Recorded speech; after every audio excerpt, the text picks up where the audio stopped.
Yeah. So where did it all come from then? Because this is a lot of entrepreneurs in the room here, and we've usually got kind of wacky, interesting stories. And where was the spark? What happened? I don't know. It was. I think I was drawn towards books my whole life. I loved books. My grandmother was a reading teacher. My mom was a school teacher and then a school principal. My grandfather on my mother's side also a school teacher. So it sort of grew up around books, loved books. But the idea, I grew up reading Tom Clancy novels, not like I don't want to say not good, not like the classics, right? I didn't read sort of what you would. Certainly didn't read anything like what I write about or read now.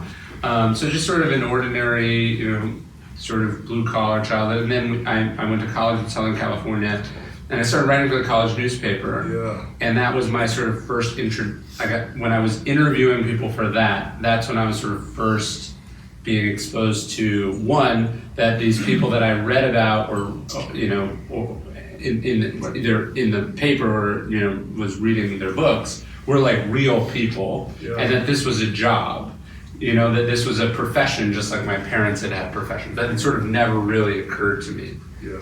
And so that was sort of the beginning of that exposure, and sort of led to some internships and some kind of sort of apprenticeships, and then I dropped out shortly thereafter, and I was Robert Greene's research assistant for a number of years. So that was, it went from sort of never having met anyone who did sort of anything untraditional to meeting those people and then working for one of them and seeing oh, not only is this a job, but these books that I read are, specifically Robert's books, are just, it's a process by which they're assembled. It's a craft. It's you look at this table and you're yeah, I know somebody makes tables, but I've never met someone that makes a table. I certainly don't understand the sort of step-by-step process by which this thing magically is made into existence. And so that was the sort of real eye-opener for me. And then, through that and some other things that I had, I sort of also realized that my sort of introduction to the entrepreneurial side of things came a little bit later. It was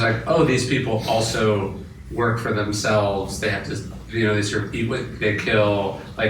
That was sort of my introduction to the other side of things too. Got it. Yeah. So you dropped out of school to go into the writing industry, or you dropped out of school and looked for a job and then met Robert Greene? What was No, I was in college and I met Robert through another writer who I'd written about, and then he was looking for a research assistant. So it's kind of this magical thing. It'd be if you're going to school in Nashville and then you found out, some record producer or some singer-songwriter that you looked up to was hey, I need someone to wash my car and drive me around, and be I'll accept any amount of money to do that profession. And so it was for me, it was